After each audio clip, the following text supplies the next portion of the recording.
तो पूरा बजट जो है वो सामने धीरे धीरे आ चुका है और जिसमें तमाम तरह की चीजें थी। तो बजट में नौकरी पेशा तबके के लिए एक बार आपको फिर से बता दें कि बड़ी खबर यह है नौकरी पेशा वालों के लिए कि अगले हफ्ते नया इनकम टैक्स बिल आएगा और जो इनकम टैक्स पर सरकार का बड़ा ऐलान हुआ है और वो ये कि केंद्र सरकार पर इनकम टैक्स का बड़ा ऐलान और 10-12 लाख रुपए तक नौकरी पेशा वालों के लिए कोई टैक्स नहीं। सरकार ने कई सुधारों को लागू किया है। वित्त मंत्री निर्मला सीतारमण का 8वां बजट और निर्मला सीतारमण ने इतिहास रच दिया है बजट पेश करने के मामले में। तो किसके हिस्से में क्या आया और ये हम आपको बता रहे हैं कि मिडिल क्लास के लिए अच्छी खबर ये कि 12 से 15 लाख पर 15% टैक्स लगेगा, लेकिन 12 लाख तक किसी प्रकार का कोई टैक्स नहीं। 12 लाख तक कोई टैक्स नहीं और 12 से 15 मतलब 15-16 लाख तक 15% का टैक्स। टीडीएस 7 लाख से 10 लाख किया गया। तो ये बड़ी खबर हम आपको बता रहे हैं। बुजुर्गों के लिए टैक्स में 1 लाख रुपए की छूट दी गई है। 1 लाख 4 साल तक अपडेटेड रिटर्न भी भर सकते हैं। 10 लाख की नई टीडीएस की सीमा। 12 लाख तक की आय पर कोई टैक्स नहीं। सैलरीड लोगों के लिए, नौकरी पेशा वालों के लिए 12 लाख रुपए तक कोई टैक्स नहीं। 12 से 15-16 पर जाएंगे 15% का टैक्स लगेगा। 16 से 20 पर 20% का टैक्स और 20 से 25 की तरफ जाएंगे तो 20% और 25 से लगभग 30 की तरफ जब जाएंगे तो 25% का टैक्स लगेगा। तो नई टैक्स रिजीम में बदलाव देखने को मिला है और ये रिजीम अच्छी बात यह है नौकरी पेशा वालों के लिए ये टैक्स रिजीम में बदलाव किया गया है। और तो आपको बता दें कि पुराने स्लैब में 15 से ज्यादा सैलरी वाले पर 30% का टैक्स लगता था, लेकिन अब वो जो है उसमें छूट दिया गया है।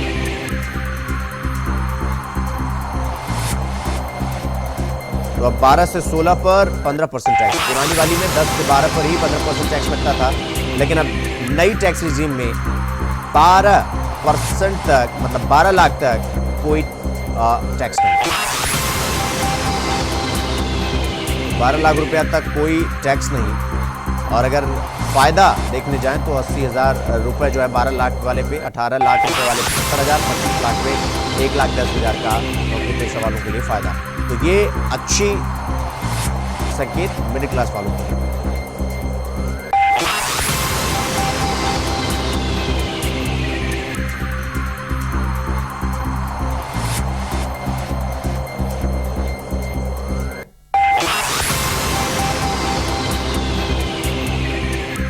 आयकर पर सरकार का बड़ा ऐलान, बजट में नौकरी पेशा वालों के लिए बड़ी खबर। इस खबर पर हमारे साथ राजेंद्र बिस्ट चार्टर्ड अकाउंटेंट हैं, हमारे साथ जुड़ गए हैं। राजेंद्र जी, जिस तरीके से बजट को आपने भी देखा सुना, क्या कुछ कहता है आपका पूरा आकलन बजट को सुनने और समझने के बाद?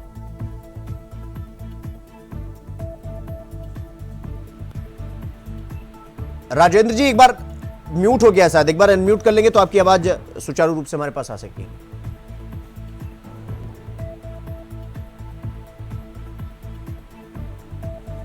राजेंद्र जी ठीक है, तो उन तक आवाज नहीं जा रही है। तो टैक्स पर बड़ी छूट मिली है और राहत की सांस फिलहाल मिडिल क्लास के लिए यही है। तमाम तरह की योजनाओं का ऐलान हुआ, तमाम तरह की चीजों पर, और ये पूरा जो बजट है वो बिहार सेंट्रिक भी दिखा कहीं ना कहीं, क्योंकि आपको बता दें कि विधानसभा का चुनाव वहां पर धीरे धीरे आ ही रहा है, तो इसलिए बजट का एक हिस्सा वो बिहार सेंट्रिक होता हुआ भी दिखाई दिया।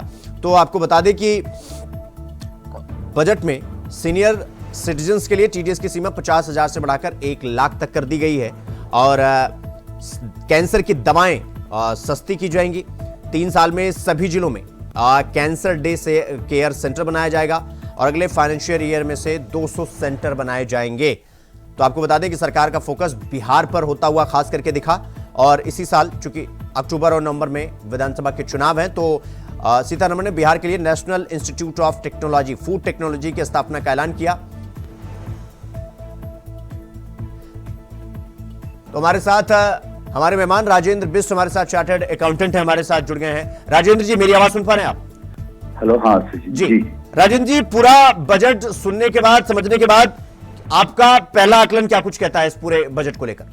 हाँ शिवम जी, अगर बजट को देखें पूरा तो ये एक मिक्स तरह का बजट है और मिक्स तरह का सिर्फ बजट है कि इसमें हम बहुत सारी चीजें हम लोग एक्सपेक्ट कर रहे थे लेकिन वो चीजें इस बजट में देखने को नहीं मिली। लेकिन कुछ ऐसी चीजें थी कि जो ये लगता है कि बजट में बहुत अच्छा जो है उसमें किया गया, स्पेशली जो इंडिविजुअल टैक्स स्लैब की जो बात कर रहे हैं तो उस तरह से हम देखेंगे। जो सबसे बड़ी बात इस बजट की क्या है कि जो फिजिकल डेफिसिट कंसोलिडेशन करा है वो फिजिकल डेफिसिट के ऊपर काफी काम किया गया है। हाँ। 4.46 के आसपास था इस साल, वो अगले साल जो हम लोग कर रहे हैं उसको कंटेनमेंट कर रहे हैं, 4.4% ऑफ जीडीपी का कर रहे हैं। हाँ। तो ये सबसे बड़ी बात है। फिर जो टैक्स रिफॉर्म के बारे में जो बात की है कि जो अगले हफ्ते जो है नया जो है टैक्स बिल आएगा उस पे जो है बहुत सारे चीज सिंप्लीफिकेशन ऑफ टैक्स कर सकते हैं और उसका उदाहरण ये है कि जो नया टैक्स रिजीम है उसमें जो है 12 लाख तक इन्होंने जो है उसको छूट दिया है इंडिविजुअल टैक्स पेयर को। इसका मतलब क्या है कि सरकार ये चाहती है कि मिडिल क्लास के हाथ में 1 लाख तक 12 लाख का मतलब 1 लाख रुपए पर मंथ हो गया। हाँ। उसके हाथ में अगर जो है पूरे साल में 70-80 हजार रुपए अगर एडिशनल आता है तो वो कहीं ना कहीं इसको कंज्यूम करेगा और कंजम्पशन बढ़ेगा। तो वो कहीं ना कहीं जो है जिस तरह से इकोनॉमी स्लो हो रही है, कंजम्पशन स्लो हो रहा है, हाँ। उसको इंक्रीज करने में उसको बढ़ेगा। हाँ। जी। और जहां तक बात ये है कि कुछ बहुत सारे रेगुलेटरी जो आपके रिफॉर्म्स हैं वो करे गए हैं और इसके अलावा जो है क्या कहते हैं कि हिंदुस्तान की रेटिंग बढ़ेगी वर्ल्ड ओवर में और यहाँ पे निवेश आएगा तो फिजिकल डेफिसिट का जो मेन चीज है उस पर इम्पैक्ट डालेगा। लेकिन बहुत सारे ऐसे सेक्टर थे जिसमें इन्होंने मतलब इस समय जो है मिस्ड अपॉर्चुनिटी, अगर ग्रोथ चाहिए थी तो बहुत सारा रिफॉर्म ऐसा करना चाहिए था सरकार को कि जिससे आने वाले 8-10 सालों में हम लोगों की जो है क्या कहते हैं ग्रोथ बढ़े। तो वो कहीं ना कहीं मिसिंग था इस बजट में। अभी देखने के बाद जब कल जो है पूरा जो है बजट का नोटिफिकेशन आएगा, प्रिंट आएगा तो उसमें से पता लगेगा कि गवर्नमेंट एक्चुअली करना क्या चाहती है। बट ओवरऑल अगर आप मोटा मोटा तरीके से देखें कि मिक्स बजट है और इंडिविजुअल के लिए थोड़ा फायदेमंद बजट। राजेंद्र जी, आपने बताया कि इस बजट में बहुत सारी कमियां थी, वो क्या कमियां आप समझ पा रहे हैं? क्या कहां पर जो है वो कसर रह गया जहां पर अगर उसे वो ओवरलैप कर लिया जाता तो शायद आपके अनुमान के हिसाब से वो और बेहतर हो सकता था? देखिए शिवम जी, अगर बात करते हैं अगर हमें ग्रोथ चाहिए, हमें अगर इसको विकसित भारत बनाना है तो कहीं ना कहीं हमें जब ग्रोथ करनी पड़ेगी, हमें जीडीपी कम से कम 7 to 8% पे ग्रो करना पड़ेगा नेक्स्ट 10 ईयर। बिल्कुल ठीक है। तो उसके लिए हम क्या कर सकते हैं? उसके लिए हम ये कर सकते हैं कि फिजिकल जो कंसोलिडेशन है उसको जो है उस पर ज्यादा ध्यान न दिया जाए। मतलब वी शुड बोरो मोर, हमें ज्यादातर बोरोइंग करनी है, हमें कैपिटल एक्सपेंडिचर बढ़ाना है। अगर आप कैपिटल एक्सपेंडिचर के अभी भी जो आंकड़े आए हैं 11.1 लाख करोड़ का आया, जो पिछले साल एस्टिमेट था, खर्चा उसमें कम हुआ, तो कहीं ना कहीं वो कैपिटल एक्सपेंडिचर नहीं बढ़ा रहे। और अगर हमें ग्रोथ बढ़ाना है तो गवर्नमेंट को कैपिटल एक्सपेंडिचर तो बढ़ाना है, उसके लिए बोरिंग करनी है या जो है आप जो है जितने भी पीएसयूज हैं उनको आप जो है उनको डिसइन्वेस्टमेंट करते हो, डिसइन्वेस्टमेंट की कहीं बात नहीं हो रही है। तो मुझे लगता है कहीं ना कहीं सरकार जो है क्या कहते हैं उस ग्रोथ को अचीव करने के लिए जो करना चाहता है कैपिटल एक्सपेंडिचर वो नहीं करा। पिछले साल वैसे कम हुआ है, तो अगर पिछले साल के कमी को हम इसमें जोड़ दें तो हम ये सोचते करीब 14 से 15 लाख करोड़ का कैपिटल एक्सपेंडिचर होना चाहिए था, वो नहीं आया। तो हम लगता है कहीं ना कहीं जो है हमारे जो है बजट में वो कैपिटल एक्सपेंडिचर न देना एक ग्रोथ को जो है बहुत ज्यादा बढ़ावा नहीं देगा। राजेंद्र जी, क्या ऑटोमोबाइल सेक्टर के लिए जो ऐलान किए गए जैसे इलेक्ट्रिक व्हीकल जो हैं उस पर ये कहा गया कि भाई उन पर छूट है, तमाम बैटरीज पर छूट है, तो यानी कि automobile sector in E sector वाले पे जो वो मामला है वो ठीक लग रहा है आपको कि वो बेहतर है, बाकी चीजें बेहतर है अगर इनको छोड़ दिया जाए तो? देखिए, जहाँ तक बात ये है कि देखो वो तो क्लैरिटी अब आएगी कि कितने % छूट देंगे, क्या देंगे, क्या उसका प्राइस इम्पैक्ट आएगा, है ना। तो छूट देने के बाद कितना प्राइस इम्पैक्ट आएगा वो देखना पड़ेगा। आज भी अगर आप ये देख लीजिए कि जो ई व्हीकल है उसके प्राइस अगर आप ये देखिए जो नॉर्मल पेट्रोल के जो फॉसिल फ्यूल्स के व्हीकल हैं उनसे कहीं ज्यादा है। तो वहां पे अगर आप ये देखिए ग्रोथ उतनी नहीं है जितने एक्सपेक्ट कर रहे थे। अगर हम उसको रियली अगर उसको बढ़ाना चाहते हैं तो उसके लिए हमें और ज्यादा सब्सिडी देनी होगी, हमें और ज्यादा जो है क्या कहते हैं वहाँ पे जो है प्रमोट करना पड़ेगा, बहुत ज्यादा इंसेंटिव देने पड़ेंगे, तभी ई व्हीकल सेगमेंट बढ़ेगा। अगर प्राइस में बहुत ज्यादा डिफरेंस होगा तो लोग उसको यूज नहीं करेंगे। तो ये चीजें देखनी पड़ेंगी कि ये बजट नोटिफिकेशन में कि क्या इसका इम्पैक्ट आएगा, तो वो कल या परसों में 2-3 दिन में वो क्लियरिटी आएगी, मंडे ट्यूसडे। ठीक, राजेंद्र जी, मेरा सवाल ये था कि ये जो एमएसएमई सेक्टर था उसके लिए लोन गारंटी कवर जो है 5 करोड़ से बढ़ाकर 10 करोड़ किया गया, 1.5 लाख करोड़ तक का कर्ज भी, स्टार्टअप के लिए लोन 10 करोड़ से बढ़ाकर 20 करोड़। तो यानी कि जो एमएसएमई सेक्टर है उसको मजबूत करने का प्रयास किया गया, या उससे भी आपको लग रहा है कि जिस हिसाब से एक्सपेक्टेशन थी वो नहीं दिया गया? मतलब इस सेक्टर में आपको क्या लगता है? देखिए, एमएसएमई जो सेक्टर है वो बेसिकली वो सेक्टर है कि जहाँ पे मैन्युफैक्चरिंग ज्यादा होती है। हाँ। ठीक है, तो वहाँ पे हमें जो है और किसी तरीके से हम उनको जो इंसेंटिव दे सकते हैं, या हम उसे ऐसा फ्रेमवर्क बना सकते हैं कि जहाँ पे उनको फैसिलिटीज दें और वो अपना काम करें और एक्सपोर्ट करें या मैन्युफैक्चरिंग करें। तो उस चीज पे जो भी बूस्ट दिया है वो एक पॉजिटिव इम्पैक्ट है, लेकिन पॉजिटिव इम्पैक्ट में देखा जाएगा कि किस तरह उसका यूज होता है। देखिए, आप योजनाएं तो बनाते हैं, पैसा भी देते हैं, लेकिन उसका एक्चुअली इम्प्लीमेंटेशन कितना % होता है वो बहुत इंपॉर्टेंट है। बिल्कुल, ये हमें देखना होगा कि लेकिन जो भी उन्होंने एमएसएमई सेक्टर में क्रेडिट लिमिट बढ़ाई है और उसका जो है आप स्टार्टअप में उन्होंने जो है स्पेशल अलग फंडिंग करी है, तो उसका इम्पैक्ट तो आएगा, क्योंकि स्टार्टअप में बहुत सारी जो है एम्प्लॉयमेंट जनरेशन बहुत ज्यादा होता है, एमएसएमई सेक्टर में सबसे ज्यादा होता है। इवन अगर आप ये देखें कि मतलब जो कॉटन सेक्टर है, कॉटन में उन्होंने जो है बहुत सारे रिफॉर्म करने की कोशिश करी है, इवन टेक्सटाइल सेक्टर में कोशिश करी है उसको करने में, लेकिन उसको हमें चाहिए कि हमें उसमें उनको बहुत बढ़ावा देना चाहिए। जिस तरह बांग्लादेश में इकोनॉमी जो है बिल्कुल ऑन द ग्राउंड खत्म है, बिल्कुल इस तरह से जो है क्या कहते हैं हमें पॉजिटिव इम्पैक्ट मिल सकता था। तो अगर उसको टेक्सटाइल सेक्टर को बहुत ज्यादा इम्पैक्ट करते, उसका कैपिटलाइजेशन अगर उसको बढ़ाते, तो हमारी ग्रोथ इंजन उसमें बढ़ सकता है। राजेंद्र जी, वही मतलब मैं भी ये देख रहा था कि जिस तरीके से बैंकिंग का सेक्टर हो, एफएमसीजी का हो, IT, automobile, pharmaceutical, real estate, insurance और सोलर एनर्जी, तमाम तरह के जो ये सेक्टर हैं, इस पर सब मतलब थोड़ा ही सही लेकिन ग्रोथ तो वो दिखता था। लेकिन ऑटोमोबाइल सेक्टर जो कि जीडीपी का 8% लगभग ऑटोमोबाइल सेक्टर से आता है, यानी कि सारा जो पूरा लबो-लबाब था बजट का, आप इसे मतलब क्या मानते हैं? आप इसे एवरेज मान रहे हैं, इस बजट को बेहतर मान रहे हैं या फिर बेहतरीन? मैंने वही बोला ना कि दिस इज मिक्स बजट, ये न्यूट्रल बजट है। हाँ। ये मतलब हम ये जो बहुत ज्यादा पॉजिटिव नहीं मान सकते, तो ये एक न्यूट्रल बजट है जो बहुत ज्यादा ग्रोथ नहीं देगा, है ना। क्योंकि कैपिटल एक्सपेंडिचर जो हम कोशिश ये कर रहे थे, अगर कैपिटल एक्सपेंडिचर बढ़ता कोई बात नहीं, गवर्नमेंट बोरिंग करती, फिजिकल डेफिसिट पे जो है ज्यादा ध्यान ना देते, है ना, तो नेचुरली जो है अगर आप जो ग्रोथ इंजन का वही एक बेसिक मकसद है। देखिए, जो भी अगर आपको कंट्री की इकोनॉमी को बढ़ानी है तो गवर्नमेंट को खर्चा करना पड़ेगा। बिल्कुल, गवर्नमेंट अगर खर्चा नहीं करती है, उसमें अगर वो हर साल नहीं बढ़ाती है, तो वहां से ग्रोथ कहाँ से आएगी? तो ये थोड़ा सा जो है कंसर्न है। बाकी लेवल पे जो है उन्होंने हर सेक्टर को टच किया है, स्पेशली एग्रीकल्चर सेक्टर को टच करा है, बट एग्रीकल्चर सेक्टर में कितना रिफॉर्म होता है ये देखने की वाली बात है। राजेंद्र जी, जब हम खास करके थर्ड लार्जेस्ट इकोनॉमी की बात करते हैं तो फिर तमाम तरह की चीजों पर हमें काम करना पड़ता है। ऐसे ही थर्ड लार्जेस्ट वाली इकोनॉमी की लिस्ट में हम आ तो पाएंगे नहीं।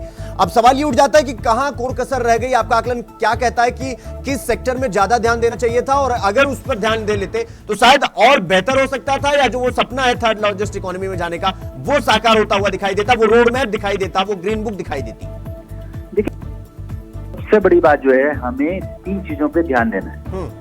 एक तो लैंड रिफॉर्म हमें करना पड़ेगा। जब तक हम लैंड रिफॉर्म नहीं करते, तो उससे जो है क्या कहते हैं हमारा एग्रीकल्चर हो गया, चाहे मैन्युफैक्चरिंग हो गया, चाहे लेबर हो गया, इसका इम्पैक्ट उस पर बहुत ज्यादा है। तो हमें लैंड रिफॉर्म और लेबर रिफॉर्म जो हमें करने चाहिए थे, वो गवर्नमेंट में अभी इसके बारे में कोई क्लियर एक डायरेक्शन नहीं है।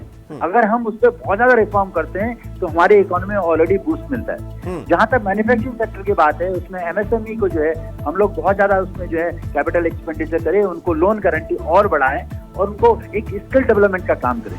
क्योंकि अगर मैन्युफैक्चरिंग हम बढ़ाते हैं और एक्सपोर्ट करते हैं, वो जो सप्लाई चेन है वर्ल्ड की, उसमें अगर हम काम करते हैं, उस लेवल पे क्वालिटी के लेवल पे काम करते हैं, तो हम कहीं ना कहीं आगे जा सकते हैं। इवन इलेक्ट्रॉनिक जो मैन्युफैक्चरिंग है या जो आप टेलीकम्युनिकेशन जो मैन्युफैक्चरिंग है उसमें भी काम कर सकते हैं। इवन हमने एआई को तो छुआ है 10,000 करोड़ में कि एआई के ऊपर हम काम करेंगे, इस तरह करेंगे, लेकिन एआई अपने आप में बहुत बड़ा पैराडाइम शिफ्ट है। उसमें हम क्या करना चाह रहे हैं ये हमारा अभी क्लियर कट मॉडल हमारे सामने नहीं आया। तो बहुत सारी चीजें ऐसी हैं जो रिफॉर्म गवर्नमेंट को इमीडिएट करनी चाहिए, है ना, जो बहुत जरूरत है। क्योंकि अभी आप ये देखो ना, अगर आप ये देखिए कि 5 साल सरकार का में से 1 साल निकल गया, दूसरा साल है, दूसरे साल में 1 साल रिफॉर्म करेंगे तो उसका इम्पैक्ट 1-1.5-2 साल बाद आएगा। उसके बाद फिर इलेक्शन आएंगे तो फिर वही जो है क्या कहते हैं लोक लुभावन बजट आएंगे। तो हमें चाहिए कि इस साल में हमें बहुत इम्पैक्टफुल बजट चाहिए था जो हमें नहीं दिखाई दिया।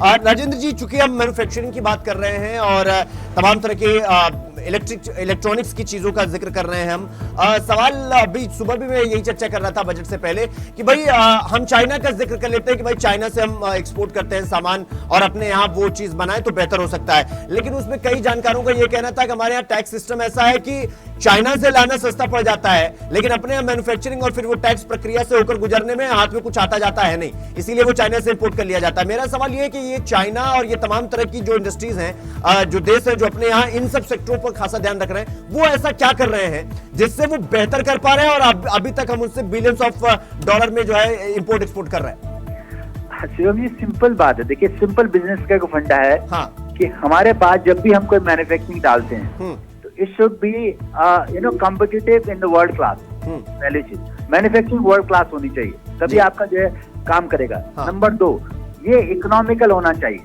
मतलब सस्ता होना चाहिए, जिससे आप सस्ता होगा तो लोग खरीदेंगे। तीसरी चीज ये क्या कहते हैं, जो मैन्युफैक्चरिंग के लिए ईज ऑफ डूइंग बिजनेस होना चाहिए कि आप अगर चाइना में जाइए तो 7 दिन के अंदर आप फैक्ट्री इंस्टॉल कर सकते हैं, आप प्रोडक्शन 15 दिन में प्रोडक्शन में ला सकते हैं। लेकिन हिंदुस्तान में क्या है कि हिंदुस्तान में जो वो ईज ऑफ डूइंग का जो है वो काम है ही नहीं। तो कहीं ना कहीं जो है क्या कहते हैं वो मिसमैच है। हमें उस तरह के रिफॉर्म करने पड़ेंगे और उस तरह के टैक्स रिफॉर्म करने पड़ेंगे कि आदमी इमीडिएट जो है मैन्युफैक्चरिंग करने के लिए अपना जो है उसको जो है जो भी मतलब लैंड है, लैंड इमीडिएट मिले, गवर्नमेंट का लैंड बैंक होना चाहिए, वो अप्लाई करे, लैंड बैंक मिले, उसको क्रेडिट गारंटी मिले, उसको सब कुछ मिले, उसको जो है 15 दिन के अंदर जितना भी इंफ्रास्ट्रक्चर है वो तैयार मिलेगा, तो वो काम करना चाहेगा और उसकी क्वालिटी मॉनिटर करे। और जहां तक रॉ मटेरियल की बात है, रॉ मटेरियल सस्ता होना चाहिए, है ना। रॉ मटेरियल तभी सस्ता होगा जब आप उसको देखेंगे उसको क्या जरूरत है और उस हिसाब से उसकी प्राइसिंग करेंगे। तो ये सारी चीजें, और लेबर लॉ भी होनी चाहिए। आप ये देखिए, चाइना में जो लेबर रिफॉर्म्स है, पैसा बहुत ज्यादा देते हैं लेबर को, लेकिन उनसे प्रोडक्टिविटी भी उनकी बहुत हाई है। हिंदुस्तान में ऐसा नहीं, हम लोग कम पैसा देते हैं, प्रोडक्टिविटी का ध्यान नहीं देते। तो ये बहुत सारी चीजें जो हमें समझनी पड़ेगी कि हम कैसे ग्लोबल कंपटीशन कर सकते हैं। राजेंद्र जी, स्टार्टअप के लिए लोन जो है 10 करोड़ से बढ़ाकर 20 करोड़ रुपए किया गया, गारंटी फीस भी कम होगी, हालांकि वो एग्जैक्ट आंकड़ा नहीं है कितना कम होगा, लेकिन ये कहा जा रहा है भाई गारंटी फीस कम होगी और स्टार्टअप पर जोर दिया जा रहा है। उससे थोड़ी बेहतरी आती हुई दिखाई देगी। ये जो 10 करोड़ से बढ़ाकर 20 करोड़ रुपए लोन की बात की गई है। नहीं, स्टार्टअप में नेचुरली स्टार्टअप जो है अपने आप में एक नया टाइप का, आपको समझ लो, एक रिफॉर्म्स है। और स्टार्टअप में लोग काम करते हैं। उससे सबसे खास बात क्या होती है, उससे खास बात ये होती है कि एक अगर कोई स्टार्टअप जो है यूनिकॉर्न बन गया तो आप समझ लीजिए कि क्योंकि स्टार्टअप सिर्फ इंडिया में नहीं होता, वर्ल्ड ओवर उसका जो है you can work on that impact होता है। तो उस प्लेटफॉर्म पर अगर आप काम करते हैं तो कहीं ना कहीं आप ये समझ लीजिए कि वो जो है एक बहुत अच्छा इम्पेटस मिलता है बिजनेस के लिए। तो लेकिन उसके लिए जो आप सिर्फ 10 करोड़ और 20 करोड़ की बात कर रहे हैं, मुझे लगता है वो ज्यादा होना चाहिए और उसका एक कैटेगराइजेशन इस तरह से होना चाहिए और वो मतलब फॉलो अप इतना होना चाहिए कि वो जो है स्टार्टअप जो है वो एक ऐसा यूनिकॉर्न में बदल जाए इमीडिएटली, जिससे जो है एम्प्लॉयमेंट जनरेशन और आपका जो है पैसा भी गवर्नमेंट को मिले। तो ये बहुत जरूरी होता है स्टार्टअप के लिए। बट कितने स्टार्टअप जो है अगर आप देखो परसेंटेज जो है मतलब सक्सेसफुल होते हैं, ये देखने वाली बात है। राजन जी, हम आर्टिफिशियल इंटेलिजेंस की बात करते हैं। आज बजट में इसको लेकर भी 500 करोड़ रुपए का ऐलान हुआ आर्टिफिशियल फॉर एआई के लिए, मतलब एक तरीके excellence for artificial for AI. तो मतलब सवाल ये कि इतना पर्याप्त एआई के लिए? देखिए, एआई की जहाँ बात है, एआई में तो आप ये समझ लीजिए अभी एक नया जो है चाइना का जो है एआई जो है वो आया है, ऐप आया है और वो जो प्लेटफॉर्म आया है, $6 बिलियन पे जो है क्या कहते हैं उन्होंने एआई को जो है कर दिया, है ना।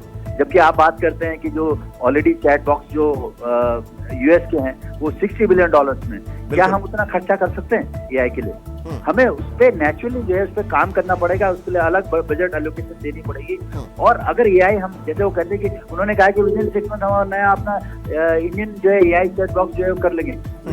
देखिए हमारे पास प्रतिभाओं की कमी नहीं है, हमारे लोग यूएस में जाके वही काम करते हैं, लेकिन क्या उनको उस तरह का एनवायरनमेंट मिलता है, वर्क एनवायरनमेंट मिलता है, वो बहुत इंपॉर्टेंट है। तो हमें वो वर्क एनवायरनमेंट के अलावा हमें उनको फंडिंग बढ़ानी पड़ेगी। सिर्फ 3 एक्सीलेंस सेंटर हमने उसको किए इस साल कि हम 3 एक्सीलेंस सेंटर डेवलप करेंगे, अभी तो बजट में उसका प्रावधान हुआ है। अब किस तरह स्टेप लेगा, क्या लेगा, वो देखने वाली बात है। तो मेरे कहने में था कि इस तरह का जो इकोसिस्टम है एआई के लिए, वो हमें इमीडिएट डेवलप करना पड़ेगा, तभी हम कुछ कर सकते हैं। नहीं तो इसके बिना हम सिर्फ 10 करोड़ 20 करोड़ देने से क्या एआई करोड़ मतलब जो है कुछ वो डेवलप हो जाएगा, मुझे तो डाउटफुल लगता है। बिकॉज एआई डेवलपमेंट के लिए you need 1000 crore 2000 crore rupees अगर आपको चाहिए, तब जाके आप जो है you can do something relevant AI platform. बिल्कुल। राजेंद्र जी, सवाल ये है कि जब हम डेवलप्ड नेशन की बात करते हैं, हम अमेरिका का एग्जांपल देने लग जाते हैं, चाइना का एग्जांपल देने लग जाते हैं, रशिया और फिर तमाम तरह के देश जो हैं उनका हम जिक्र करने लग जाते हैं। सवाल ये खड़ा हो जाता है कि अगर उनके यहाँ सब चीजें बेहतर चल रही हैं, सब चीजें हो रही हैं, हमारे यहाँ कहाँ दिक्कत आ रहा है? मनी पावर में दिक्कत है, मैन पावर में दिक्कत है, इच्छा शक्ति विल पावर में समस्या है, कहां पर समस्या आ रही है? और हम क्यों बजट में उतना एलोकेशन नहीं करते जितना एक्सपेक्टेशन होता है? जानबूझकर क्या आधार में छोड़ दिया जाता है कि चलो इतना दे देते हैं, थोड़ा ताली पीटा जाएगा, तब तक अगला फाइनेंशियल ईयर आ जाएगा, फिर नया ऐलान कर देंगे? शिवम जी, इसका सिर्फ एक ही वो है कि हमें पॉलिटिकल विल होनी चाहिए, रिफॉर्म करने के विल होनी चाहिए, विदाउट एनी पॉलिटिकल प्रेशर। हाँ। आप ये देखिए आज के बजट में एक स्टेट ऐसी थी जिसको सब कुछ दिया गया। क्यों दिया गया? हमें कहते हैं ठीक है पुअर स्टेट है, आप उसको दीजिए, है ना, लेकिन वो सिर्फ नेक्स्ट ईयर जो है वहां पे इलेक्शन होने वाले, इस वजह से जो है उसका प्रावधान किया है। तो क्या ये पॉसिबिलिटी हमें एक कंट्री बनानी है? हाँ। तो आपको स्ट्रांग डिसीजन लेने होंगे, बिल्कुल, है ना। और जब आपके पास पूर्ण बहुमत था उस टाइम पे आपने क्यों नहीं किया? तो ये बहुत सारी चीजें ऐसी है कि आपको स्ट्रांग डिसीजन लेने पड़ेंगे इकोनॉमी को डेवलप करने के लिए। आप अच्छा, दूसरा मुद्दा जो सबसे बड़ा जो मुद्दा है वो करप्शन का मुद्दा है। हाँ।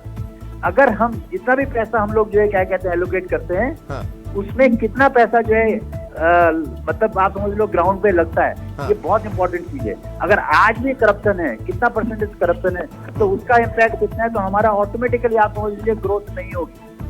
सपोज एक स्मार्ट सिटी की बात करते हैं, 1400 करोड़ का बजट है, सिर्फ उसमें लगता 400 करोड़ है, 800 करोड़ में जो है क्या कहते हैं करप्शन में जो है लोगों के पास चला जाता है, तो किसी खास लोगों के पास चला जाता है। हाँ। तो वहां पे कैसे डेवलपमेंट होगा?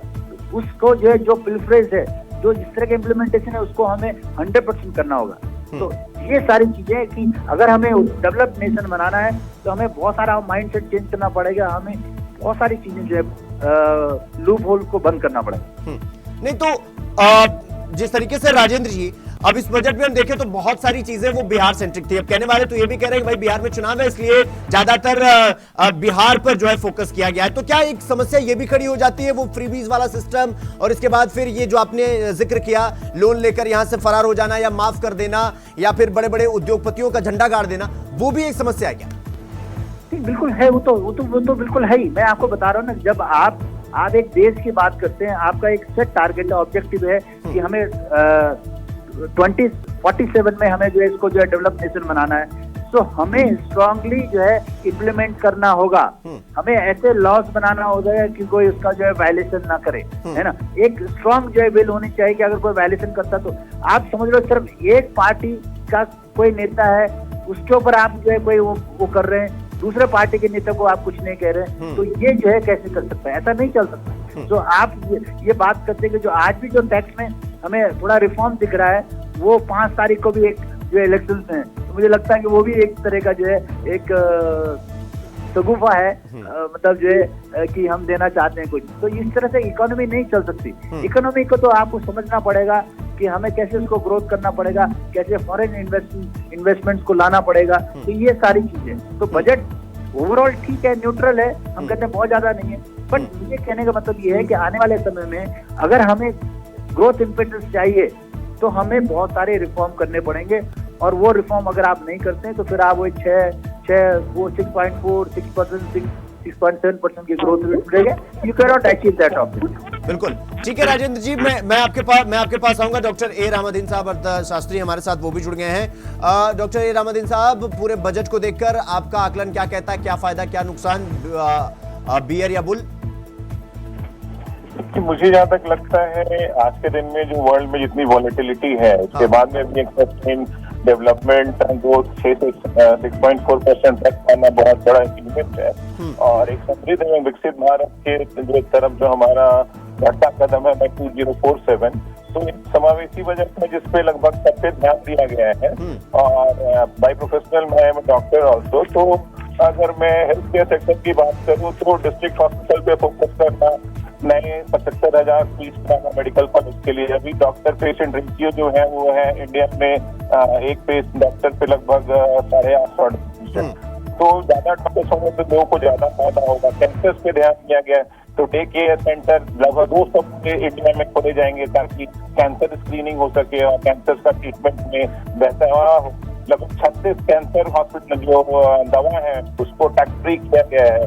जो मेडिकल टूरिज्म है उसके लिए इजी वीजा अवेलेबल कराया जा रहा है, क्योंकि नई जो भारत हो रही है तो उसमें दुनिया का one of the medical hub बनाना ये हमारा टारगेट है। अगर हम अपने हेल्थ केयर सेक्टर को देखें तो जो इजी वीजा मेडिकल टूरिज्म के लिए भी बहुत बड़ा स्टिमुलस होगा एक्चुअली। और मेडिकल इक्विपमेंट कुछ सस्ता किया गया है।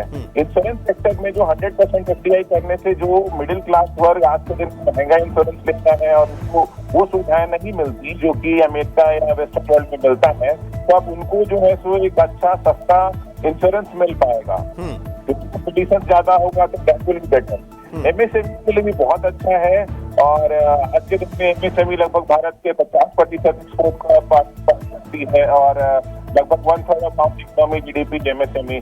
उनका जो 10 करोड़ का जो क्रेडिट लिमिट है उसको बढ़ा के 20 करोड़ करना एक अपने आप में बहुत बड़ा प्रयास है। और मुझे लगता है जैसे डेवलप्ड कंट्रीज में एमएसएमई का कॉन्ट्रीब्यूशन जीडीपी लगभग 7 से 70% होता है, हमारे इंडिया में भी जो आज के दिन में हम लोग लगभग 1/3 है उसको बढ़ा के 2/3 के रास्ते में हम लोग बढ़ रहे हैं। और एमएसएमई के थ्रू सब कुछ बूस्ट करना बहुत फायदेमंद होगा। किसान के लिए किसान क्रेडिट कार्ड जो है उसका वो काफी रहमद्दीन साहब, मैं आपसे ये जानना चाह रहा हूं कि अगर एज अ नौकरी पेशा वाला आदमी अगर हम इस बजट को देख रहे हैं या सुन रहे हैं, समझ रहे हैं और आकलन कर रहे हैं, तो मेरे हिस्से में क्या आता है? मतलब मुझे इस बजट से क्या फायदा होता हुआ दिखाई दे रहा है? आपका आकलन क्या कहता है? मुझे क्या मिला इस बजट से? बड़ा बात है, 12 लाख रुपए तक टैक्स फ्री। हाँ, मतलब आपको इनकम टैक्स नहीं देना है। तो लोगों के हाथ में पैसे जाएंगे और जितना जो क्रय पावर है, जो सेविंग पावर है लोगों का बढ़ेगा।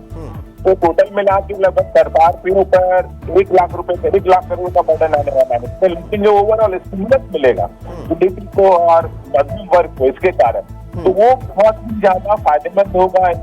आज के दिन में ठहराव सा आ गया है तो कंजम्पशन इंप्रूव होगी इससे। तो मिडिल क्लास के लिए और जैसे कि आज ईवी व्हीकल्स हो गई जिससे कि पॉल्यूशन फ्री हो गया, दूसरी चीजें हो गई जैसे टीसीएस हो गया या टीडीएस हो गया, तो इनका रेट बढ़ा दिया गया है। फिर जो सबसे बड़ा जो सौगात है मिडिल क्लास के लिए है इनकम टैक्स स्लैब बढ़ा के टैक्स फ्री 12 लाख तक बना देना। ठीक है डॉक्टर ए रहमद्दीन साहब, ठीक है, मैं आपके पास आऊंगा। राजेंद्र बिष्टी, सारा सवाल यही है कि जब बजट पेश हो रहा था तो फिर प्रधानमंत्री ने कहा कि ये बजट जो है आम लोगों के लिए बजट है, महिलाओं के लिए बजट है, किसानों के लिए बजट है। फिलहाल प्रधानमंत्री ने जो कहा था, आपको लगता है ये बजट उन पैरामीटर्स पर खड़े उतरता है जैसा कि एक्सपेक्ट किया गया था? और दूसरा ये, क्या ये बजट और बेहतर हो सकता था? चूंकि हुआ तो ऐसा था कि भाई 50 लाख करोड़ का बजट है तो बेहतर नहीं बेहतरीन दिया जाएगा इस बार।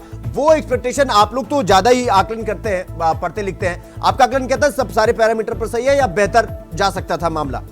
देखिए, मैंने वही बोला, मैंने शिवम यही बोला है कि जो मतलब अगर आप ये देखें कि जो बजट का ना जो 50 लाख करोड़ का है इसको और बढ़ा सकते थे, कैपिटल एक्सपेंडिचर ज्यादा कर सकते थे और कहीं ना कहीं और रिफॉर्म कर सकते थे। तो ये जो साल था हमारे पास ऐसा था कि जो मिस्ड अपॉर्चुनिटी हो गई कि हमें सिर्फ 1-2 सेक्टर में, जैसे इंश्योरेंस सेक्टर में 100% एफडीआई इन्होंने करा है, वो बहुत अच्छा एक वो है, उसमें काफी सारी एफडीआई और लोग आएंगे और मतलब कंपनीज आएंगे, लोगों को इंश्योरेंस ज्यादा मिलेगा, ये सारी चीजें हैं। बट ओवरऑल अगर आप ये देखें कि सिर्फ 2-3 चीजें जो है जिसमें वो इन्होंने अच्छा करा है, पर्सनल इनकम टैक्स लिमिट बढ़ाई है, इंश्योरेंस सेक्टर को थोड़ा सा रिफॉर्म किया है, बट एक्चुअली जो रिफॉर्म होने चाहिए लैंड लेबर और इसके अलावा जो एग्रीकल्चर सेक्टर में होने चाहिए वो नहीं करें, जो बेसिक जो है फ्रेमवर्क है इंडियन इकोनॉमी का। ठीक है राजेंद्र जी, मैं आपके पास आऊंगा। डॉक्टर ए रामादीन साहब, मैं आपके पास आ रहा हूं। जिस तरीके से ये कहा गया कि महिलाओं के लिए और फिर तमाम तरह के जो नए उद्योगपति एक तरीके से कहे कि एमएसएमई सेक्टर वाले जो हैं वो काम कर रहे हैं, उनके लिए तमाम तरीके की योजना दी गई। ऐसा लगा जैसे किसी सरकार का मैनिफेस्टो हो। आपको नहीं लगता कि ये बेहतर किया जा सकता है? जैसा कि अभी राजेंद्र जी कह रहे थे, ये बेहतरीन जा सकता था, ये उतना एक्सपेक्टेड नहीं था, मतलब ऐसा एक्सपेक्ट नहीं किया गया था। सोचा गया था कि और बेहतर होगा, हालांकि बस यही छोड़ दिया जाए कि 12 लाख टैक्स तक 12 लाख पर कोई टैक्स नहीं होगा। उसके अलावा क्या मिला? उसके अलावा बाकी चीजों पर आपका आकलन? देखिए, अगर आप आज के दिन में ये बात को ध्यान रखना होगा कि जो प्रॉब्लम है वो वर्ल्ड वॉलेटिलिटी इंडेक्स जो है आपकी फाइनेंशियल क्राइसिस की अपेक्स पे, हाँ,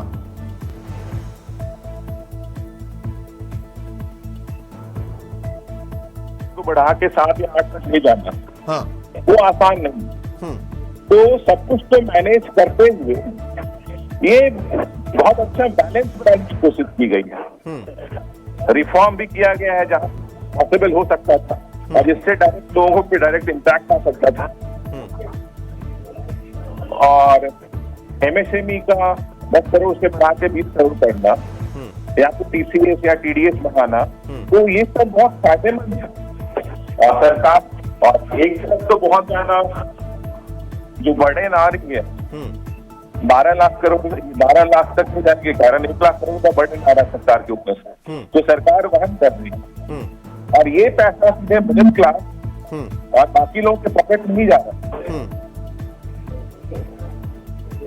तो ओवरऑल एक काफी अच्छा स्टिमुलस होगा मिडिल क्लास और लोगों के सभी के लिए। डॉक्टर ए रामादीन साहब, एज ए अर्थशास्त्री अगर मैं आपसे पूछूं कि ये बजट, वही जो सवाल अभी मैंने राजेंद्र जी से पूछा था, ये बजट आपको लगता है एवरेज है, बेहतर है या बेहतरीन है? मेरे हिसाब से अगर आप बोलेंगे तो एक बैलेंस बजट और अच्छा बजट। हाँ, ठीक है डॉक्टर ए रामादीन साहब, मैं आपके पास आऊंगा। राजेंद्र जी, अब एज ए चार्टर्ड अकाउंटेंट आपका आकलन ये कहता है कि एवरेज है, और डॉक्टर ए रामादीन साहब को लग रहा है कि बढ़िया है। सबके अपने अपने आकलन हैं, लेकिन इसमें युवाओं के लिए 11 ऐलान किया गया।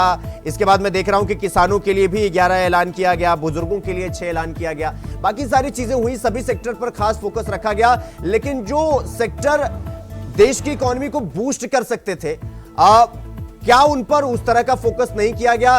ये मतलब लब्बो लबाब मिला जुला कर ये कि बस डाल दिया गया कि भाई चीज है, अगर आपका ये सेक्टर है तो आपको इतना पैसा दे देते हैं, आपको इतना चाहिए तो इतना दे देते हैं, कुछ छूट दे देते हैं, कुछ नया ऐलान कर देते हैं। वो उसी में रह गया क्या? वो बजट जैसा आया नहीं, कुछ मामला वो फील नहीं हुआ? नहीं, बिल्कुल सही कह रहे हैं आप। ये बात है कि हर एक को इन्होंने एग्रीकल्चर सेक्टर से लेकर, चाहे यूथ है उसको भी रखा है, एजुकेशन भी आपने इन्होंने टच किया है, हेल्थ भी टच करा है, इवन सभी लेवल पे टच करा है। बट मेरे कहने का मतलब ये है कि अल्टीमेटली जो है आपको बजट में क्या करना चाहिए था कि आप जो है किस तरह से अपने ग्रोथ इंजन को बढ़ाएं। मैं ये कहता हूँ कि आज के समय में फिजिकल डेफिसिट पे हम काम ना करें, क्योंकि हिंदुस्तान की जो इकोनॉमी है वो सिर्फ जो है सरकार के इन्वेस्टमेंट से चलती है। ग्रोथ सरकार के इन्वेस्टमेंट से आते हैं, प्राइवेट इन्वेस्टमेंट नहीं आता। प्राइवेट इन्वेस्टमेंट उसके बाद आता है, जब सरकार जो है कैपेक्स बढ़ाती है, तो उस हिसाब से जो है सारा कुछ धीरे धीरे करके प्राइवेट सेक्टर का कैपेक्स बढ़ता है ना, और उसके बाद जो है क्या कहते हैं जीडीपी ग्रोथ बढ़ती है। तो मेरे कहने का मतलब ये कि आपने जो भी रखा, पिछले साल आपने पूरा साल बर्बाद कर दिया, इस साल जो है क्या कहते हैं आपके पास अपॉर्चुनिटी थी कि उसकी भरपाई कर सकते थे। तो मुझे लगता है कहीं ना कहीं वो मिसिंग था। ठीक है, अलग अलग सेक्टर में रिफॉर्म करें, जैसे टेक्सटाइल सेक्टर की मैं बात कर रहा था, तो टेक्सटाइल सेक्टर में तो बहुत रिफॉर्म होने चाहिए थे।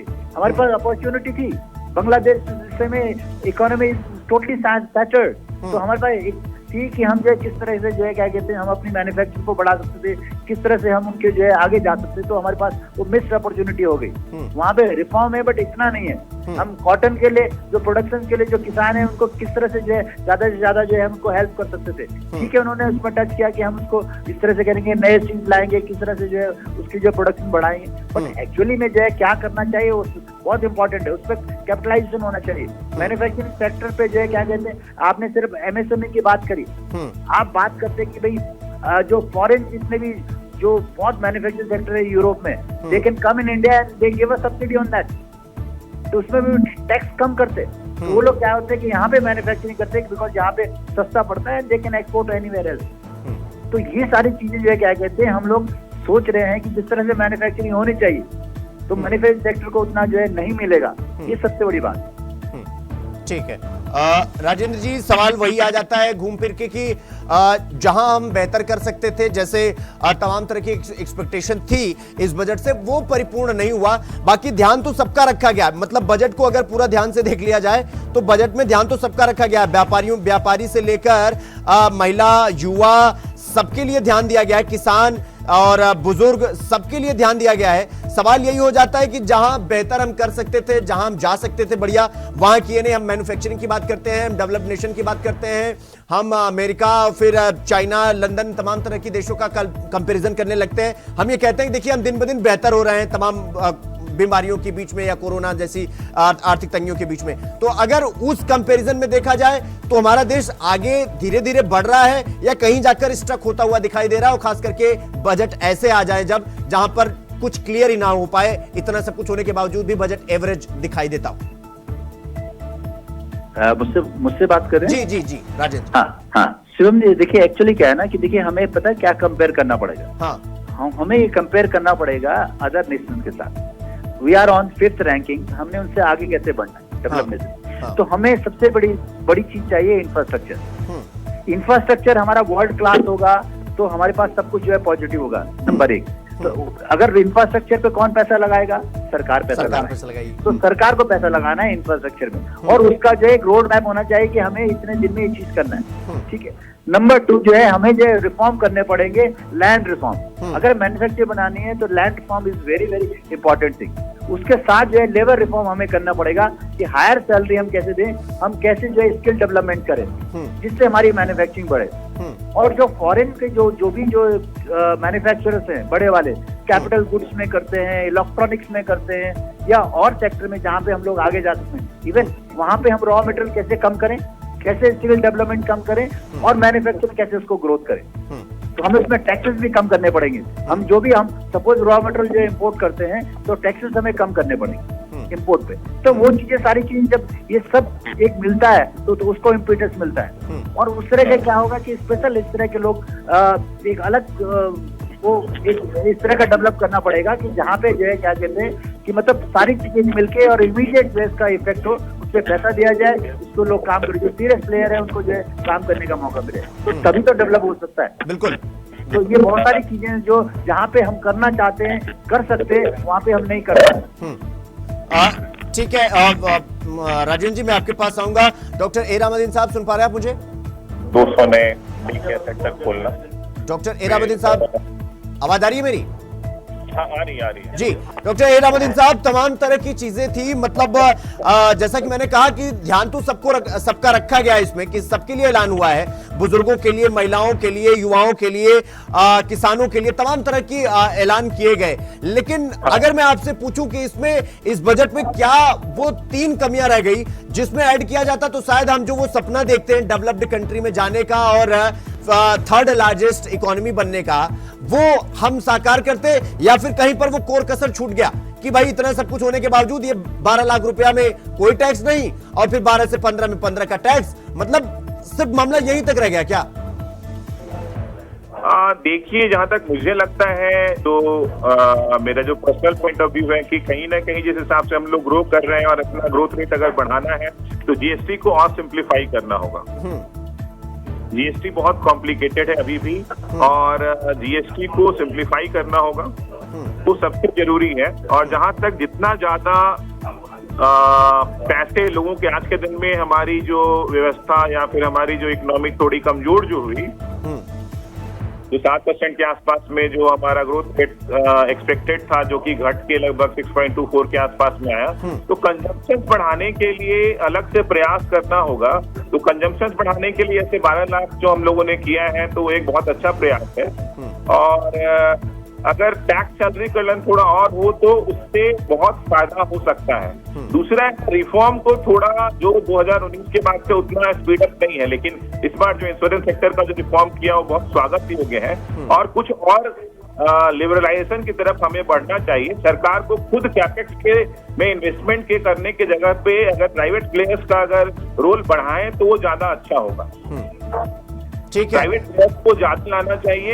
इंफ्रास्ट्रक्चर डेवलपमेंट जो अब सरकार ने आज के दिन में बहुत हद तक अपने कंधों पे जो रिस्पॉन्सिबिलिटी ली हुई है, उसके लिए प्राइवेट सेक्टर्स जितने ज्यादा आए, चाहे इंटरनेशनल प्लेयर्स आए, तो उतना और ज्यादा फायदा हो सकता है। सरकार अगर सरकार वाला काम करे वो ज्यादा अच्छा है।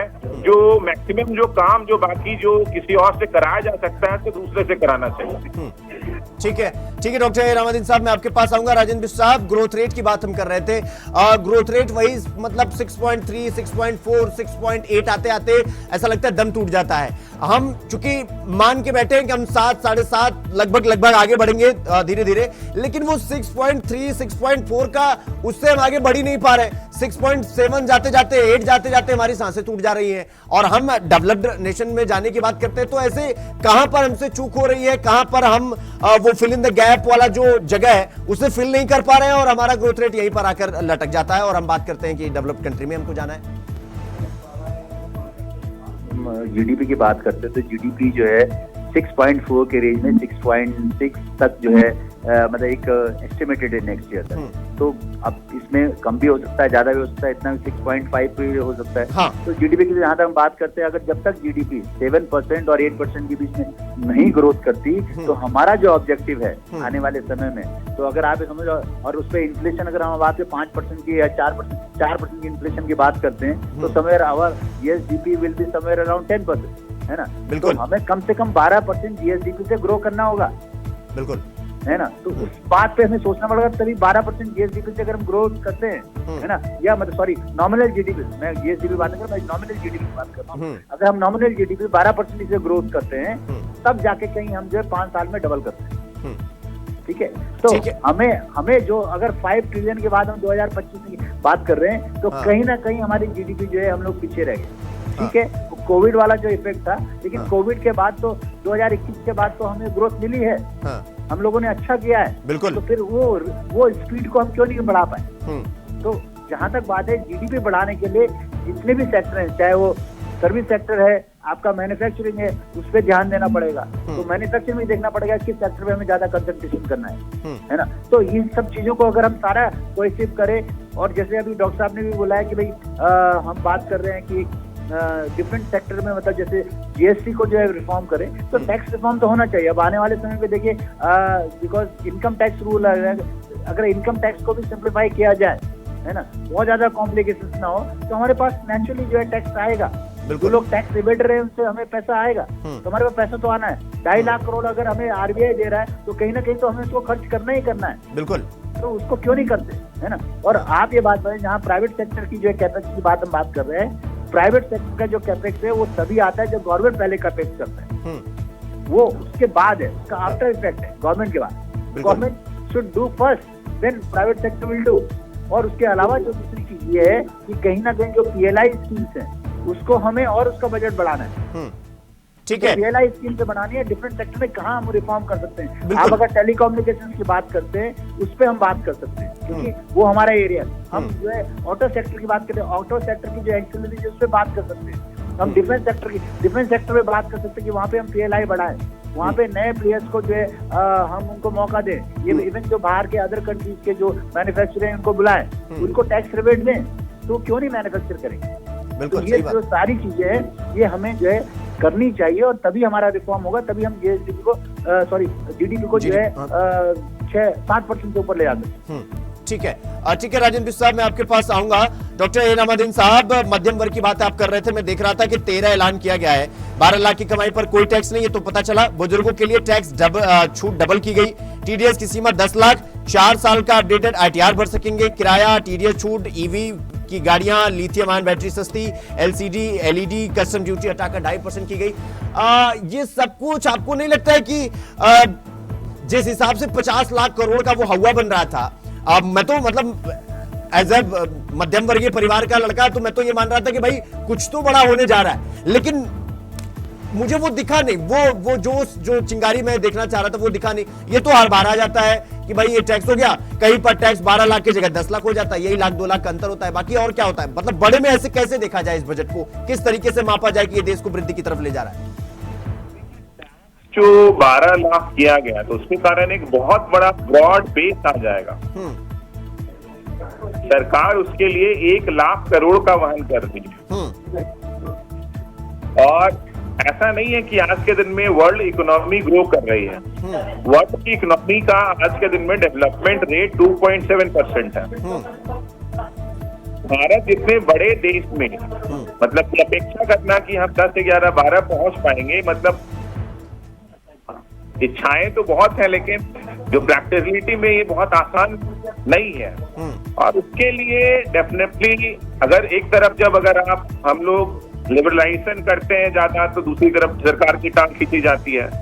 तो एक लोकतंत्र का जो अलग से जो हम लोग को टैक्स भरना पड़ता है, क्योंकि चाइना में चीजें करना और चाइना से कंपेयर करना बिल्कुल ही प्रासंगिक नहीं है। वहां पे ना अगर सरकार जैसे लैंड रिफॉर्म करना चाहती है चाइना में तो बहुत आसान है। यहाँ मैं झारखंड में रहता हूँ, ये लगभग इम्पॉसिबल है। सरकार चाहती है कि रेलवे यूनिट लगे, लेकिन राज्य सरकार को जमीन अधिग्रहण करना बहुत मुश्किल है। तो जो समस्याएं यहाँ पे भारत में हम लोग देखते हैं वो समस्याएं चाइना में लगभग नहीं के बराबर है। तो अगर समस्याएं यहाँ पे मान लीजिए अगर कोर्ट में केस हो जाए, आपको जमीन ही ना मिले, तो 1000 तरह के लफड़े हैं जो कि चाइना सरकार को नहीं देखना पड़ता, जो चाहती है कर सकती है। तो हम डायरेक्टली हमें आज के दिन में स्वतंत्र रूप से रहने का, अपनी सरकार को गाली देने का या जो भी करना चाहे हम लोग, जो प्योर डेमोक्रेसी है उसका फायदा मिलता है। लेकिन उसके कारण नुकसान भी यही है कि चाइना ने अपना ग्रोथ रेट उतने दिन तक रखा था, हमारे लिए बहुत आसान नहीं है वो। हमारे पास में जगह जगह पे ऑब्स्ट्रक्टिव है इसके लिए। सरकार प्रयास कर रही है और पिछले 10 साल में अगर बात करें तो अगर हम IMF का भी डेटा देखते हैं तो India is the growth engine of the world. In spite of having democracy still we are doing better than China. और मैं एक्सपेक्ट भी नहीं करता क्योंकि वहां पे ऑटोक्रेसी है और यहाँ पे डेमोक्रेसी है, आप दोनों को कंपेयर नहीं कर सकते। और we are doing pretty good. Reform का जो रेट है वो और इम्प्रूव होना चाहिए, कहीं ना कहीं कोशिश करते रहनी चाहिए, चाहे विपक्ष की आलोचना हो, चाहे वो यूएस का प्रेशर हो, चाहे वो नाटो का प्रेशर हो, चाइना का प्रेशर हो, प्रेशर पे नहीं आना चाहिए और जो हमारे लिए बेस्ट है उसके हिसाब से आगे बढ़ते रहना चाहिए। और आज के दिन में इतने मुश्किल अर्थव्यवस्था से जिससे दुनिया गुजर रही है उसके बीच में ऐसा बजट लाना अपने आप में एक सौहार्दपूर्ण है, बहुत अच्छा है। ठीक है, मुझे लगता है कि समावेशी है। ठीक है। राजेंद्र बिष्ट साहब आपका बहुत बहुत धन्यवाद हमसे जुड़ने के लिए। डॉक्टर ए रहमद्दीन साहब आपका भी बहुत बहुत धन्यवाद हमसे जुड़ने के लिए और बजट पर हमारे साथ चर्चा करने के लिए, अपना आकलन, अपना विचार और अपना जो अनुभव है वो हमारे साथ साझा करने के लिए, हमसे बातचीत करने के लिए। तो सवाल यही कि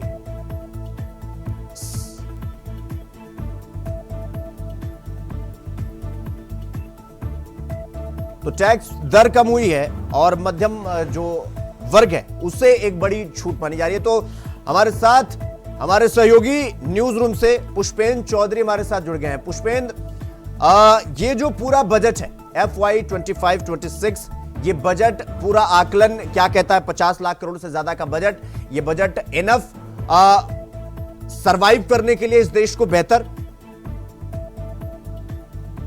बिल्कुल शुभ, क्योंकि जिस हिसाब से सभी लोगों को उम्मीद थी और खासकर जो मिडिल क्लास वाले लोग थे उनको उम्मीद थी कि अब की बार बजट में कुछ मिडिल क्लास वाले लोग हैं उनको कहीं ना कहीं इस बजट में जरूर ऐसा मिला है। हालांकि इस बजट से 1991 की जो PV नरसिम्हा राव की सरकार थी उस कार्यकाल की बात की जाए, क्योंकि वो अचानक से याद आ गया, क्योंकि उस टाइम पर जो वित्त मंत्री थे डॉक्टर मनमोहन सिंह, अब हमारे बीच वो नहीं है, लेकिन उन्होंने उस समय दोनों ने मिलकर जिस हिसाब से बजट को पेश किया था उस समय उन्होंने देश की दशा और दिशा दोनों को बदल कर रख दिया था। उन्होंने जो लाइसेंसी राज था वो खत्म कर दिया था, जो सीमा शुल्क था वो खत्म कर दिया था, क्योंकि उस समय देश को चलाने के लिए जो धन था वो ज्यादा समय तक नहीं था। तो अब जो आज बजट पेश हुआ है, इससे पूरे देश को यही उम्मीद थी कि अब की बार कुछ ना कुछ अच्छा होगा, और देखने को मिला। हालांकि कई क्षेत्रों में अगर देखा जाए, अगर हम किसानों की बात करें तो किसानों के लिए भी उन्होंने जो क्रेडिट कार्ड की योजना थी उसको 3 लाख से बढ़ाकर 5 लाख कर दिया। अगर हम और क्षेत्रों में बात करें तो कई जगह यहाँ पर फायदा देखने को मिला है, और खासकर जो मिडिल क्लास के लोग पहले से कहते आ रहे थे कि कहीं ना कहीं राहत की सांस अब की बार मिल सकती है, तो वो भी देखने को मिली। अगर हम बिहार पर फोकस करें तो बिहार में भी अब की बार जो बजट है उसका बोलबाला रहा है, और बिहार को भी बजट में भारी भरकम कई चीजें मिलती हुई नजर आ रही हैं, क्योंकि IIT का जो विस्तार है उसमें भी जो सीटों का जो विस्तार है उसमें सीटें बढ़ाई जाएंगी, और जो मखाना योजना है उसका भी जो स्थापना है वो भी वहां पर की जाएगी। तो कई तरीके की जो चीजें हैं अब की बार बजट में देखने को मिली है। हालांकि जो अर्थशास्त्री हैं उनका भी मानना ये है कि अब की बार जो बजट है वो कहीं ना कहीं पहले के मुकाबले अब की बार अच्छा हुआ है। जो लेकिन कुछ चीजें और थी जहां पर अनुमान लगाए जा रहे थे कि जो किसानों को जो सम्मान निधि राशि जो मिलती है उसमें कहीं ना कहीं अब की बार बढ़त हो सकती थी। जो सालाना 6,000 रुपये मिलती है उसको अब की बार बढ़ाकर 12,000 रुपये किया जा सकता था, लेकिन वो ऐसा देखने को कुछ नहीं मिला। हालांकि उन्होंने जो केंद्र सरकार है उसका दूसरी तरफ जो किसानों के लिए फायदा दिया है वो क्रेडिट कार्ड के तहत दे दिया। पुष्पेंद्र, चूंकि मैं देख रहा था कि क्या क्या मतलब ऐलान किए जा सकते हैं। मैं ये देख रहा था कि मध्यम वर्ग के लिए 13 ऐलान किए गए। अब मध्यम वर्ग की इस पर आए तो मध्यम वर्ग के लिए मैं ये देख रहा था कि जिस तरह से 12 लाख की कमाई पर कोई टैक्स नहीं, और उसके बाद 12 से 15 के 16 के बीच में जाने पर 15% टैक्स, फिर वो 20, फिर 25 वो चला जाता रहा आगे। अगर ये छोड़ दिया जाए, मतलब खास करके हम जैसे लोग जो सैलरी नौकरी पेशा लोग हैं, अगर उनके लिए उनके पर्सपेक्टिव से इस पूरे बजट को देखा जाए, हमारे खाते में क्या आया, हमें क्या मिला? बिल्कुल शुभम, क्योंकि 12 लाख की जो इनकम यहाँ पर बताई गई है सालाना, मैं तो ये भी मानना चाहूंगा कि 12 लाख की इनकम मिडिल क्लास में हर किसी की होती भी नहीं है। तो वो जो टैक्स की छूट है तो वो भी कुछ सीमित लोगों तक मेरे हिसाब से वो रह जाएगी। हालांकि जो पहले टैक्स पर छूट लगती थी 8 लाख पर 80 लाख रुपए जो देना पड़ता था, तो कहीं ना कहीं उन लोगों को जरूर फायदा होता हुआ यहाँ पर दिखाई दे रहा। हालांकि अगर हम आम आदमी की बात करें तो आम आदमी अगर इलेक्ट्रॉनिक कार खरीदता है तो उस पर जो सरकार की तरफ से कहा गया है कि वो सस्ती हो सकती है, जो मोबाइल है, जो टीवी है, जो इलेक्ट्रॉनिक चीजें हैं वो सस्ती हो सकती हैं। तो इन चीज़ों को लेकर जरूर आम आदमी को राहत मिल सकती है। इसके अलावा अगर हम कमाई के सोर्स की बात करें या इनकम की बात करें तो इनकम अगर जिनकी 12 लाख रुपए है तो उनको कहीं ना कहीं फायदा हो सकता है, लेकिन जो 12 लाख तक पहुंच ही नहीं पा रहे तो उनको क्या कुछ फायदा होगा। तो मेरे हिसाब से जो यहाँ पर सरकार को खर्च करने की जरूरत थी उसमें रोजगार को बढ़ावा और जो मार्केट बढ़ाने की बात थी वो यहाँ पर जरूर की जानी चाहिए थी, क्योंकि अगर ये दोनों चीजें यहाँ पर बढ़ाई जाती तो सीधी सी बात है रोजगार में बढ़ावा होता और जो इनकम की चीज है, जो रेवेन्यू के मामले हैं उनमें भी कहीं ना कहीं बढ़त हो सकती थी और इससे और ज्यादा आम लोगों को फायदा हो सकता था। ठीक, पुष्पेंद्र बहुत बहुत धन्यवाद आपका हमसे जुड़ने के लिए और तमाम जानकारी हमारे साथ साझा करने के लिए। तो फिलहाल अभी मुझे इजाजत दीजिए, देखते रहिए इंडिया वॉइस। नमस्कार।